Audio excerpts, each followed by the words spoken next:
Hello everyone, welcome to Khandelkar academy. इस lecture में हम मध्य प्रदेश के प्रमुख पर्यटन स्थल डिस्कस करेंगे। एमपी टूरिस्ट प्लेस डिस्कस करेंगे फ्रेंड्स, बहुत इंपॉर्टेंट है, सिलेबस में भी है। मध्य प्रदेश के सिलेबस में ये लिखा हुआ है, एमपीपीएससी के सिलेबस में मध्य प्रदेश के प्रमुख धार्मिक स्थल एवं पर्यटन स्थल पूछे जाएंगे। तो धार्मिक स्थल का हमने वीडियो बना चुके हैं, ये इसमें हम पर्यटन स्थल डिस्कस करेंगे। तो मैं आपको बताऊंगा कि पर्यटन स्थल से कैसे कैसे क्वेश्चन पूछे जाते हैं और पूछे जाएंगे ही। तो देखिए आप इसको, तो देखिए मध्य प्रदेश के पर्यटन स्थल में आपको क्या क्या पढ़ना है। तो मध्य प्रदेश के पर्यटन स्थल में फ्रेंड्स, ऐतिहासिक दुर्ग व किले। मध्य प्रदेश में जितने भी किले हैं और वो किलों का निर्माण किसने करवाया है, तो ये आपको पता होना, यहाँ से क्वेश्चन पूछेंगे। जितने भी प्रमुख किले हैं, प्रमुख इंपॉर्टेंट वाले, और आप पूरे भी देख सकते हैं। तो इसका मैं वीडियो बनाऊंगा, किले के ऊपर भी मैं वीडियो बनाऊंगा। तो पूरे किले पता होना, उसका निर्माणकर्ता क्या पता होना, और किले के अंदर कौन से महल है या कौन से मंदिर है वो भी पता होना, निर्माण किसने करवाया था ये भी पता होना। तो इससे क्वेश्चन तो पूछे ही जाएंगे, क्योंकि पर्यटन स्थल में किले आते हैं। दूसरा, राजसी महल। राजसी महल यानी जितने भी महल है मध्य प्रदेश में, जो भी गुजरी महल, उसका निर्माण किसने करवाया था, ये सब परीक्षाओं में पूछे जाते हैं। पूरे महल पता होना मध्य प्रदेश के। पौराणिक व धार्मिक स्थल। तो धार्मिक स्थल का मैंने वीडियो बना चुका हूँ, धार्मिक स्थल का वीडियो बना चुका हूँ फ्रेंड्स मैंने। तो धार्मिक स्थल का वीडियो हमने बना चुके हैं फ्रेंड्स, इसके पहले देख सकते हैं आप। प्राकृतिक स्थल से भी कुछ क्वेश्चन पूछे जाएंगे, जो भी प्राकृतिक स्थल है, जो झीलें हैं या कुछ है अपने मध्य प्रदेश में, उनसे आएंगे। और राष्ट्रीय उद्यान पूरा पता होना, वर्तमान में 12 राष्ट्रीय उद्यान है, एक अलग से वीडियो बनाया जाएगा राष्ट्रीय उद्यान के ऊपर। मध्य प्रदेश की जितनी भी गुफाएं हैं, गुफाएं जितनी भी गुफाएं हैं, जैसे कि उदयगिरी की गुफाएं, बाघ की गुफाएं, भ्रतरी की गुफाएं, ये सब भीमबेटका की गुफाएं, ये पूरी गुफा के बारे में आपको पता होना। जितनी भी गुफाएं हैं, एक क्वेश्चन पूछा जाएगा, क्योंकि ये पर्यटन में आता है। समाधि और मकबरे, ये भी पर्यटन में आता है, तो समाधि भी पूछी जाएगी या मकबरे भी पूछे जा सकते हैं। तो अभी हम बात करते हैं मात्र इसकी, मध्य प्रदेश में जो इस लेक्चर में मैं आपको पढ़ाने वाला हूँ, मध्य प्रदेश के पर्यटन स्थल देख लेते हैं। तो देखिए, पर्यटन की दृष्टि से मध्य प्रदेश समृद्धशाली शहर है, समृद्धशाली राज्य है। मध्य प्रदेश में राज्य में पर्यटन की दृष्टि से निम्नलिखित स्थानों को सम्मिलित किया गया है। कौन से स्थानों को सम्मिलित किया गया है, तो यही जो चीज़ मैंने आपको अभी बताया है ना, इनको सम्मिलित किया गया पर्यटन की दृष्टि से। दुर्ग हो गया, किले हो गया, महल हो गया, धार्मिक स्थल, प्राकृतिक स्थल, राष्ट्रीय उद्यान, गुफाएं, समाधि, मकबरे, है ना। अपन आगे चलते हैं फ्रेंड्स। दर्शनीय निम्नानुसार, देखो वही चीज़ लिखी हुई है। तो खजुराहो के मंदिर पहले अलग लेक्चर में बता देता हूँ आपको क्या क्या आएगा, फिर वो टॉपिक वाइज उनके अलग बनाएंगे। भारत में पर्यटन केंद्र खजुराहो को तीसरा स्थान है, तीसरा स्थान है इसका। भारत में प्रमुख पर्यटन केंद्रों में खजुराहो का तीसरा स्थान है। 1950 से 1050 के मध्य चंदेल शासकों ने इसका निर्माण करवाया था। यहाँ पे जो मंदिरें हैं, इनका निर्माण करवाया था। यहाँ के मंदिर में मैथुन एवं रति क्रीड़ा की मूर्तिकला पर सहज श्रद्धा उत्पन्न हो जाती है। तो याद रखना है, यहाँ पे मैथुन एवं रति क्रीड़ा की मूर्तिकला का सहज श्रद्धा उत्पन्न हो जाती है। अब बात करते हैं मैहर की। मैहर सतना जिले में कटनी इलाहाबाद मार्ग पर मिलता है। मैहर मध्यकालीन योद्धा, संगीतकार उस्ताद अलाउद्दीन खां की जन्मभूमि रही है ये, और आराध्य देवी माँ शारदा की कर्मस्थली, माँ शारदा का मंदिर भी है यहाँ पे, है। तो माँ शारदा का मंदिर भी है, तो माँ शारदा का मंदिर है। और मैहर क्यों प्रसिद्ध है, तो संगीत के लिए प्रसिद्ध है, संगीत राजधानी बोलते हैं मैहर को। अलाउद्दीन खां संगीतकार, है ना। चित्रकूट की बात कर लेते हैं। चित्रकूट जन श्रुतियों के अनुसार ब्रह्मा विष्णु महेश के यहीं पर बाल अवतार लिया था। तो ब्रह्मा विष्णु महेश के बाल अवतार का स्थान चित्रकूट को माना जाता है। वनवास के दौरान भगवान श्री राम यहीं ठहरे थे, ये भी इंपॉर्टेंट है, चित्रकूट में ठहरे थे। यहाँ के भरत राम की चरण पादुका लेकर लौटे थे। भरत राम की चरण पादुका लेकर लौटे थे, यहीं से भरत राम की चरण पादुका लेकर लौटे थे। अकबर के नवरत्नों में से एक अब्दुल रहीम खाना की यही ऐतिहासिक भूमि रही है। इसके आसपास कामतगिरी, अनसुईया आश्रम, भरतकूट और हनुमान धारा आदि स्थान है, याद रखना है। सांची की बात कर लेते हैं। सांची इटारसी और झांसी रेलवे मार्ग पर मिलेगा, छोटा स्टेशन है यहाँ पे। भोपाल से 46 किलोमीटर दूर रायसेन जिले में स्थित है ना। तो ये इसके बारे में भी इसके प्रीवियस वीडियो में मैंने बता चुका हूँ। तो यह विख्यात बौद्ध धर्म के रूप में जाना जाता है। सांची के 3 स्तूप अत्यंत सुंदर व प्राचीन है, ये इसके आकार दिया हुआ है, इसको देख सकते हैं। यहाँ पे क्या इंपॉर्टेंट है, और ये देख सकते हैं, इसको आप पढ़ सकते हैं। अशोक ने करवाया था निर्माण। उज्जैन की बात कर लेते हैं। महाकाल की नगरी उज्जैन प्राचीन काल से ही ऐतिहासिक नगर रहा है। उज्जैन में अनेक मंदिर है जिसमें महाकालेश्वर का मंदिर प्रसिद्ध है। यहाँ 12 वर्ष के अंतराल में कुंभ का मेला लगता है। क्षिप्रा नदी के तट पर उज्जैन में महाकालेश्वर अथवा महाकालेश्वर का प्रसिद्ध शिव मंदिर है जो भगवान शिव के 12 ज्योतिर्लिंगों में से एक है। दक्षिण में यहाँ पे जंतर मंतर वेधशाला है जिसका निर्माण जयपुर के महाराज सवाई जयसिंह ने 1733 में बनवाया था। सन 1853 में गोपाल मंदिर का निर्माण करवाया था। गोपाल गणेश मंदिर है, एक इंपॉर्टेंट है। यहाँ पर संदीपनी आश्रम भी है और इस आश्रम में 3 किलोमीटर आगे मंगलनाथ का मंदिर भी है। मंगलनाथ मंदिर इंपॉर्टेंट है।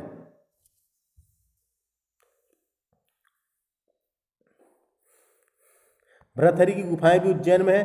भृतहरि की गुफाएं उज्जैन में। उज्जैन प्राकृतिक, ऐतिहासिक, धार्मिक और सांस्कृतिक और पुरातात्विक दृष्टि से मध्य प्रदेश का प्रमुख नगर है। आगे समझ। अमरकंटक की बात कर लेते हैं और उज्जैन क्षिप्रा नदी के तट पर बसा है, याद रखना है। अमरकंटक की बात कर लेते हैं। अनूपपुर जिले में पड़ता है। जबलपुर से 445 किलोमीटर दूर है। पुष्पराजगढ़ तहसील में स्थित है। दक्षिण पूर्व भाग में मैकाल पहाड़ी में स्थित अमरकंटक भारत के पवित्र स्थल में से एक है। पवित्र स्थल घोषित किया गया है। यहाँ से नर्मदा, सोन और जोहिला नदी का उद्गम होता है। 3 नदी निकली है एक ही जगह से। तो फ्रेंड्स, अमरकंटक कहाँ पर है? अनूपपुर जिले में। नेक्स्ट चलते हैं, मांडू की बात करते हैं। मांडू है धार में। यह हिंदू और मुस्लिम शासकों की कार्यस्थली रहा है। मध्य प्रदेश के प्रमुख ऐतिहासिक स्थल है जहाँ पर अनेक प्राकृतिक दृश्य देखने को मिलते हैं। प्राकृतिक सौंदर्य से घिरे होने से भनावेश मांडू का किला है जिसे होशंग शाह ने बनवाया था। यहाँ रानी रूपमती का महल भी है और गाथाओं से गूंजती है। यहाँ पे प्रेम की गाथा गूंजती है मांडू में। और खंडहर, जहाज महल इंपॉर्टेंट है। हिंडोला महल है। चंपा की बावड़ी, होशंग शाह का मकबरा, जामा मस्जिद यहाँ भी है। अशरफी महल, रानी रूपमती का झारोखा देखने को मिलता है। नीलकंठ मंदिर दर्शनीय स्थल है 15 किलोमीटर दूर। बाघ की गुफाएं हैं। बाघ की गुफाएं कहाँ पर है? डायरेक्ट आता है धार में। विदिशा की बात करते हैं अब। भोपाल से 54 किलोमीटर दूर बम्बई दिल्ली रेल मार्ग पर स्थित है विदिशा। यह भारतीय इतिहास के उल्लेखनीय प्राचीन नगर है। यहाँ पर प्राचीन बौद्ध और जैन धर्म का केंद्र है। सम्राट अशोक द्वारा निर्मित अनेक बौद्ध मंदिरों एवं विहार है। यहाँ पे 7 किलोमीटर दूर उदयगिरी की गुफाएं हैं जो विदिशा में है। हिंदू और जैन धर्म के प्रतीक 20 गुफाएं थी यहाँ पे। वारा गुफा है एक। वारा गुफा प्रतिमा बीज मंडल रामघाट है। चरण तीर्थ स्थल 33 किलोमीटर दूर यहाँ पे ग्यारसपुर नामक स्थान है जहाँ माला देवी का मंदिर है। ग्यारसपुर में माला देवी का मंदिर है। 8 किलोमीटर दूर नीलकंठेश्वर महादेव मंदिर है। तो विदिशा से ऐसे याद रखना है, सब आ सकते हैं। भोपाल की बात करते हैं। भोपाल मध्य प्रदेश की राजधानी, हृदय स्थली और राजधानी है। ये इंपॉर्टेंट है। इसका पुराना नाम भोजताल था। भोजपाल या भोजताल था। तो भोपाल का पुराना नाम भोजपाल था। इस नगर का निर्माण परमार राजा भोज ने 10वीं सदी में करवाया था। किसने करवाया था इस नगर का निर्माण? राजा भोज ने करवाया था। परमार वंश के बाद इस नगर पर सरदार दोस्त मोहम्मद खां का शासन रहा है। किसका शासन रहा है फ्रेंड्स? सरदार दोस्त मोहम्मद खां का भोपाल में शासन रहा है। 2 प्रख्यात झीलें हैं यहाँ पे। भारत हेवी इलेक्ट्रिकल लिमिटेड का कारखाना यहाँ पे है जिसे भेल कहते हैं। भेल भोपाल में है। आकर्षण पहाड़ियों से घिरा हुआ यह सुंदर नगर है ना। तो याद रखना है, आकर्षक पहाड़ियों से घिरा हुआ यह सुंदर नगर है। और एक नया भोपाल का नाम तात्या टोपे नगर रखा गया है। श्यामला हिल यहाँ पे है, एक पहाड़ी है। अथवा लक्ष्मी नारायण मंदिर यहाँ पे है। लक्ष्मी नारायण मंदिर जिसे बिरला मंदिर कहते हैं। बिडला मंदिर या बिरला मंदिर कहते हैं। लक्ष्मी नारायण मंदिर भोपाल में है। से रात्रि में शहर का दृश्य मनोरम लगता है, तो याद रखना है। उसके बाद आगे चलते हैं। पुराना भोपाल मस्जिदों का शहर कहलाता है। बहुत सारी मस्जिद है वहाँ पे। विशाल ताजुल मस्जिद इंपॉर्टेंट है, बहुत बड़ी मस्जिद है ये। ताजुल मस्जिद एशिया की सबसे बड़ी मस्जिद है ये, बैठक व्यवस्था के आधार पर। लक्ष्मी नारायण मंदिर भोपाल में है। प्राचीन शिव मंदिर यहीं पे है भोपाल में। और नेवरी जगह का नाम है जहाँ पे मंदिर है, शिव मंदिर नेवरी। वल्लभ संप्रदाय फिजी मंदिर भी यहाँ पे। वल्लभ संप्रदाय का एक फिजी मंदिर है। बड़ वाले महादेव मंदिर इंपॉर्टेंट है। जैन मंदिर और लाल घाटी मंदिर भोपाल में है। लाल घाटी मंदिर और नवनिर्मित भारत भवन भोपाल में है, याद रखना है, कंफ्यूजन गलत नहीं होना है। भारत भवन कहाँ पर है? भोपाल में। वन विहार राष्ट्रीय उद्यान भोपाल में है। आदि विशेष दर्शनीय स्थल है, यहाँ प्रागैतिहासिक काल की गुफा भी मिलेगी। भोपाल से दूर में है, रायसेन में प्रागैतिहासिक काल की गुफाएं भी मिलेगी। तो फ्रेंड्स ये समझ में आ गया होगा। अब चलते हैं नेक्स्ट, बांधवगढ़। बांधवगढ़ राष्ट्रीय उद्यान है। 1968 में इसे राष्ट्रीय उद्यान का दर्जा दे दिया गया था, याद रखना है। सफेद शेरों के लिए जाना जाता है ये राष्ट्रीय उद्यान। पुराणों और महाकाव्यों में वर्णित यहाँ क्षेत्र 500 वनस्पति प्रजाति और जड़ी बूटियों से भरा हुआ था, है ना। तो ये पुराणों में यहाँ लिखा गया है। आगे चलते हैं, भेड़ाघाट की बात कर लेते हैं। जबलपुर के 13 किलोमीटर दूर भेड़ाघाट एक प्राकृतिक दृश्य बड़ा ही मनोरम है, याद रखना है। संगमरमर की चट्टानों के बीच तीव्र प्रभाव से बहती नर्मदा नदी 60 फीट की ऊंचाई से नीचे गिरती है। 60 फीट की ऊंचाई से नीचे गिरती है और धुआंधार टाइप का दिखता है, इसीलिए इसे धुआंधार जलप्रपात भी कहा गया, नर्मदा नदी पर है धुआंधार। और बंदर कूदनी यहीं पे है, इंपॉर्टेंट है बंदर कूदनी। पूर्णिमा रात्रि का मौका विहार आदि प्रमुख आकर्षण स्थल है। पूर्णिमा रात्रि का नौका विहार। निकट स्थित 64 योगिनी मंदिर और गोल मंदिर। 64 योगिनी मंदिर का गोल मंदिर यहीं पे है, 21 मूर्तियां हैं वहाँ पे। गौरी शंकर के विख्यात मंदिर, शिव पार्वती की नदी पर सवार मूर्तियां एवं शिलालेख भी स्थित है। तो भेड़ाघाट कहाँ पर है? जबलपुर के पास, याद रखना है। नेक्स्ट चलते हैं अब धार की तरफ। धार देख लेते हैं। यह एक छोटी पहाड़ी का किला है। यहाँ पर एक किला है जिसे धार का किला कहते हैं, जो 1344 यानी 1344 में मोहम्मद बिन तुगलक ने अपनी दक्षिण विजय के दौरान देवगिरी जाते समय बनवाया था। ठहरने के उद्देश्य से बनवाया था। ठहरने के उद्देश्य से बनवाया था। इस किले में देवी कालका जी मंदिर है, इंपॉर्टेंट है। धार में कालका जी मंदिर है। अब्दुल शाह का मकबरा यहीं पे मिलेगा। अब्दुल शाह चंगेज का मकबरा है यहाँ पे। और दुर्ग के निकट हजरत मकबूल की कब्र भी है। ये दुर्ग किले के निकट हजरत मकबूल की कब्र भी है। परमार कालीन राजाओं की राजधानी भी रहा है धार। तो परमार वंश की राजधानी क्या थी? धार। भोजराज की नगरी कहते थे इसे, भोजराज की नगरी, क्योंकि राजा भोज की नगरी थी। और भोजशाला, यहाँ पे एक भोजशाला है जहाँ पे एक सरस्वती मंदिर का निर्माण करवाया गया था। तो सरस्वती मंदिर यहीं पे है फ्रेंड्स, याद रखना है। और यहाँ पे एक मंदिर है लाट मस्जिद, सॉरी पहले लाट मंदिर था, फिर मस्जिद भी है यहाँ पे एक लाट मस्जिद। तो मस्जिद भी है, तो याद रखना है। लाट मस्जिद कहाँ पे? धार में। भोजशाला कहाँ पे? धार में। नेक्स्ट चलते हैं ग्वालियर। ग्वालियर की बात कर लेते हैं। ग्वालियर भारत के सभी दुर्गों में जड़ित मणि के समान के समय पूर्व का जिब्राल्टर कहे जाने वाला।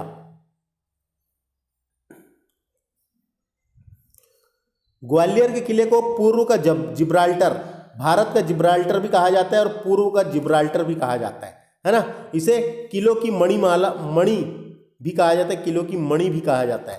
तो ये याद रखना है, क्वेश्चन कैसे भी पूछा जा सकता है। 300 फीट है, जिसका निर्माण राजा सूरज सेन ने करवाया था। ये याद रखना है, राजा सूरज सेन ने करवाया था।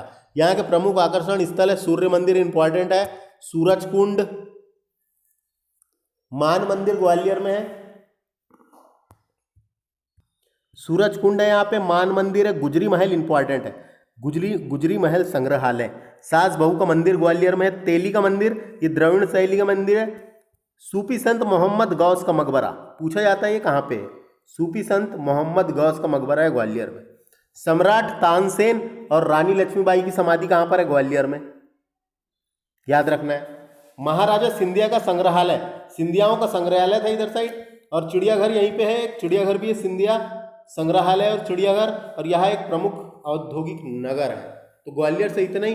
बात करते हैं चंदेरी की। चंदेरी आता है अशोकनगर जिले में। 200 मीटर खूनी दरवाजा है चंदेरी में। चारों ओर बनी बावड़ियां हैं और सरोवर है। बुंदेल राजाओं तथा मालवा के सुल्तानों द्वारा निर्मित अनेक भवन है यहाँ पे, अनेक भवन है। और चंदेरी से इतना ही याद रखिए, चंदेरी प्रसिद्ध है साड़ियों के लिए, तो याद रखना है। नेक्स्ट चलते हैं महेश्वर। महेश्वर है खरगोन में आता है। खरगोन में इसका प्राचीन नाम महिष्मती था। माहिष्मती है वंश की राजधानी रहा है। ये माहिष्मती है वंश की राजधानी। होलकर वंश की महारानी अहिल्याबाई की राजधानी भी महेश्वर थी। होलकर वंश की महारानी अहिल्याबाई की राजधानी भी होलकर थी। अहिल्या संग्रहालय है यहाँ पे, राजेश्वरी मंदिर इंपॉर्टेंट है, सेवा घाट और साथ ही होलकर परिवार की छतरियाँ, वह साड़ी के लिए प्रसिद्ध है। साड़ी साड़ी साड़ी आती है, महेश्वर की साड़ी के लिए प्रसिद्ध है, याद रखना है। इसके बाद आगे चलते हैं मंदसौर की। मंदसौर में फ्रेंड्स एक पशुपतिनाथ का मंदिर है। किसका मंदिर है? पशुपतिनाथ, भगवान पशुपतिनाथ का मंदिर है। ये सीवना नदी के तट पे स्थित है। सीवना सीवना सीवना नदी के तट पे स्थित है, याद रखना मंदसौर में। और इसी के समीप चंबल नदी पर गांधी सागर बांध बना हुआ है मंदसौर में। तो गांधी सागर बांध बना हुआ है मंदसौर में चंबल नदी पर। नेक्स्ट चलते हैं ओरछा की बात कर लेते हैं। ये ओरछा आता है टीकमगढ़ में, टीकमगढ़ जिले में आता है। बुंदेल राजाओं का ऐतिहासिक स्थल है। झांसी से 19 किलोमीटर दूर और ग्वालियर से 130 किलोमीटर दूर पड़ता है। ये बेतवा नदी के तट पर बसा है ओरछा, याद रखना, डायरेक्ट पूछा जाता है। यहीं पे चतुर्भुज मंदिर है, जहांगीर महल इंपॉर्टेंट है, लक्ष्मी मंदिर इंपॉर्टेंट है, राम मंदिर है एक यहाँ पे, रामलला मंदिर, और शीश महल है यहाँ पे ओरछा में, और राय प्रवीण महल ये भी ओरछा में है, इंपॉर्टेंट है। क्रांतिकारी चंद्रशेखर आजाद की साधना स्थली भी रहा है ये ओरछा, याद रखना है। 52 गजा की बात कर लेते हैं। 52 गजा आता है बड़वानी में, जैन तीर्थ स्थल है। और यहाँ भगवान आदिनाथ जिन्हें ही ऋषभदेव कहा जाता था, भगवान आदिनाथ जिन्हें ही ऋषभदेव कहा जाता था, उनकी 52 गज की मूर्ति स्थापित है। इसीलिए इस प्लेस को 52 गजा कहा जाता है।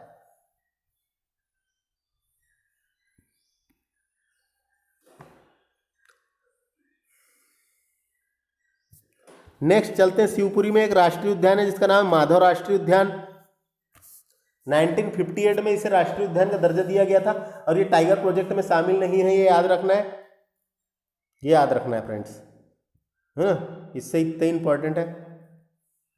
गिन्नौरगढ़ किला, गिन्नौरगढ़ भोपाल से 60 किलोमीटर दूर है ये स्थान, इंपॉर्टेंट है। इसका निर्माण राजा उदय वर्मन ने करवाया था। राजा उदय वर्मन ने इस किले का निर्माण करवाया गया था। और ये जो किला है, यहाँ पे अंतिम गोंड शासक कमलावती थी, यहाँ की गोंड अंतिम शासक कमलावती थी, ये याद रखना है। किले के निकट तोते का क्षेत्र है, तोते का क्षेत्र है, इसे तोते का किला भी कहते हैं, तोतों का किला, तोते का किला भी कहते हैं, याद रखना है। इस किले पर पहाड़ी पर बना हुआ है, यह असरफी पहाड़ी कहते हैं यहाँ पे।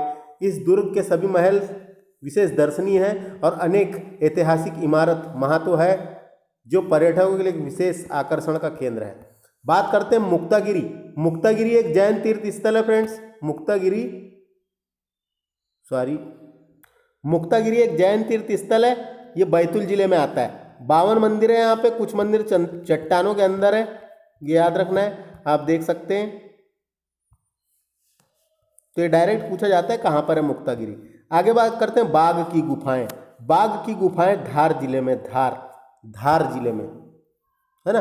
ये जो गुफा है बाघ की गुफा, ये अजंता और एलोरा के समकालीन गुफा है, यानी उसी के टाइप की है, इसीलिए समक्ष बोलते हैं। तो याद रखना है, ये शैल चित्र अजंता एलोरा के समक्ष है। तो बाघ की गुफाएं कहाँ पर है, डायरेक्ट आएगा, धार जिले में पड़ती है ये धार जिले में है फ्रेंड्स, याद रखना है। बाघ की गुफाएं कहाँ पर है, धार जिले में। तो ये था हमारा लेक्चर जिसमें हमने मध्य प्रदेश के प्रमुख पर्यटन स्थल देखे और मैंने आपको बताया था कि ये जो स्थल है, दुर्ग हो गया, महल हो गया, धार्मिक स्थल, प्राकृतिक राष्ट्रीय उद्यान, गुफाएं, इनसे भी क्वेश्चन पूछे जाएंगे क्योंकि ये भी पर्यटन स्थल के अंतर्गत आते हैं। तो फ्रेंड्स ये पूरे भी टॉपिक आपको पता होना, आप देख सकते हैं पूरे भी टॉपिक, और मैं तो हमारे चैनल में डालने वाला हूँ। तो आप हमारे इस चैनल को सब्सक्राइब करो जिससे हम टॉपिक वाइज MPPSC के सिलेबस के अनुसार लेक्चर डालने वाले। तो थैंक्स फॉर वॉचिंग, नमस्कार।